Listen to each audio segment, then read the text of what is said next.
Bonjour, dans cette vidéo, nous allons voir quel est le process de visioconférence dans son ensemble. Vous êtes un mandataire de Crédit Paris et à ce titre, vous êtes équipé du terminal Crédit Paris. Vous avez un ou plusieurs prescripteurs pour qui vous avez soumis à Crédit Paris une candidature pour faire partie de votre réseau et à ce titre, votre prescripteur lui aussi possède sa version du terminal Crédit Paris. Le prescripteur, à l'aide de son terminal, vous prend un rendez-vous de visioconférence avec un client dans votre agenda partagé de visioconférence.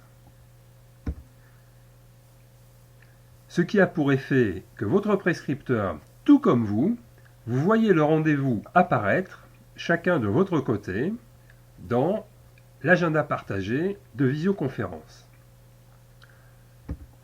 Le jour du rendez-vous arrive et à l'heure du rendez-vous, le client arrive chez le prescripteur.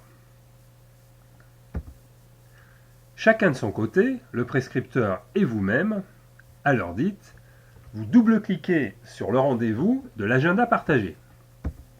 Donc le prescripteur double-clique dans sa fenêtre à lui de l'agenda partagé sur le rendez-vous et vous faites de même de votre côté. Ceci va produire deux effets.